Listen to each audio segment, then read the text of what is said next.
Revising my plan for the next pandemic. 3 things to keep, and 3 things to add. I'm a prepare for the worst kind of person, and that has served me well. When I was running after a toddler in the playground, I was that mom with the bottomless bag and a million things inside.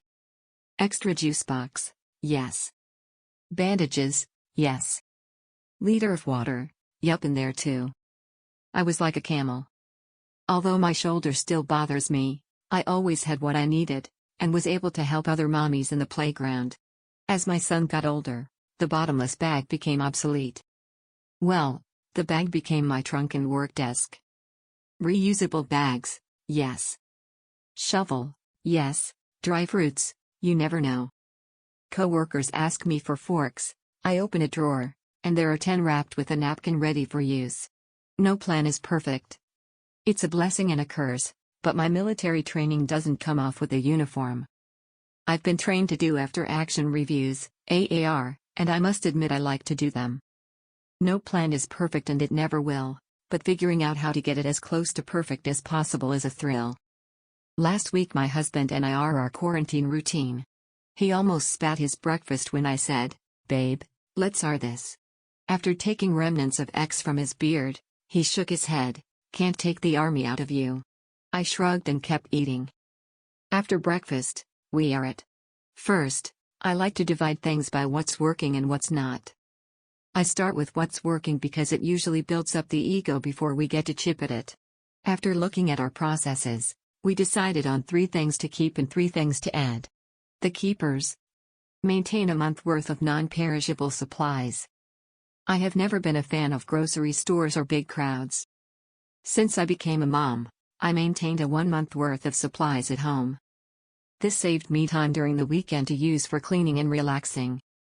When I got married, I converted my husband into this habit and it saved us from a lot of hassle. When others were running to their local Sam's or Costco for toilet paper and wipes, we didn't. Because we maintained these items and other cleaning and toiletry-related products in our home, we were able to ride the toilet paper wave. A day for everything. Although I turned my husband into a monthly bulk shopping guy, I could never sell him on the weekend cleaning routine. For him, this was too much cleaning for 2 days. Plus, he likes to use weekends for fun and relaxing, which is what they are meant for. Thus, each day of the week has a cleaning focus. His cleaning schedule works even with all of us crammed in the house at once. Monday is laundry. Tuesday bathrooms. Wednesday cleaning surfaces and stove. Thursday first floor, sweep, and mop. Friday, the second floor, sweep, and mop. Weekends our son cuts the grass and picks up poops. The schedule is simple, and easy for anyone to follow and jump in. Now that I'm home, I've taken over Mondays and Tuesdays. But, my folding is not up to his standards, so he takes over the laundry after I finish drying the clothes. A time to say hello.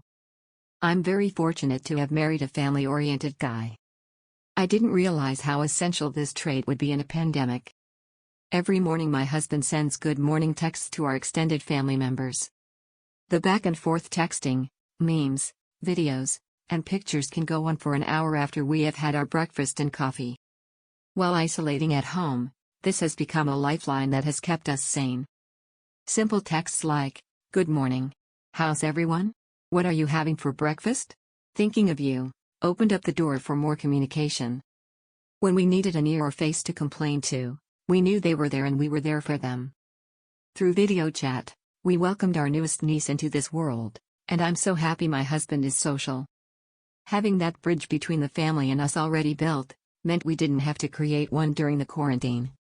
Now we just need to maintain it. How to make things better.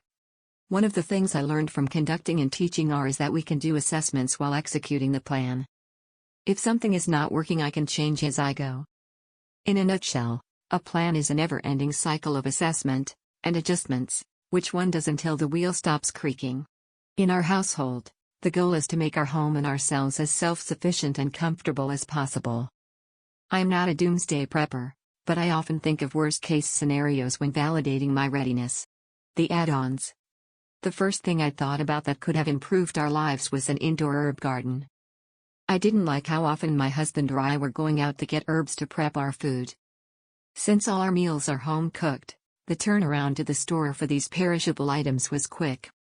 One way we figured could mitigate the constant visits is to grow the herbs at home. I started an herb garden last summer, but when I transitioned the plants inside for the winter, most didn't make it and died.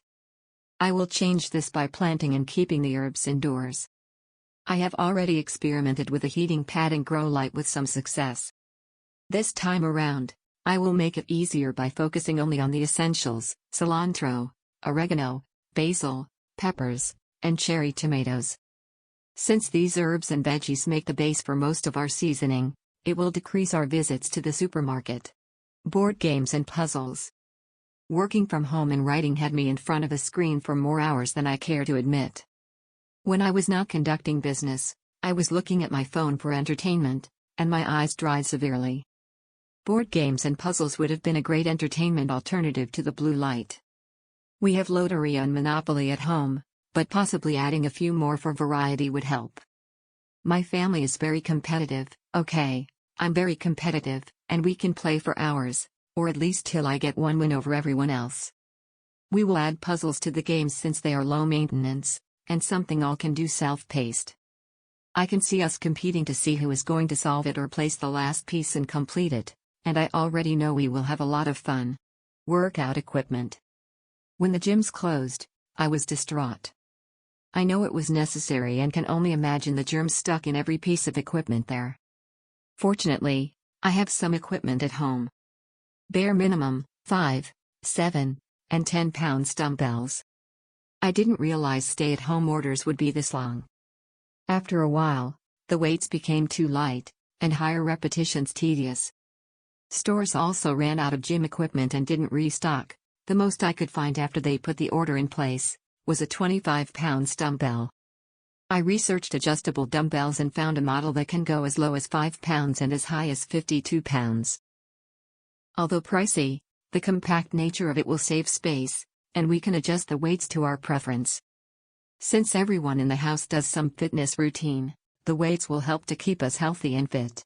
Habits are hard to break. Having been trained to almost everything, it has become second nature to do it even with my personal processes. Although it sometimes feels silly to do it outside of a military environment, I certainly don't break into a PowerPoint presentation with my family. The skill has helped us to refine our schedule and procedures. I'm not sure when the next pandemic will be, but my household will be ready.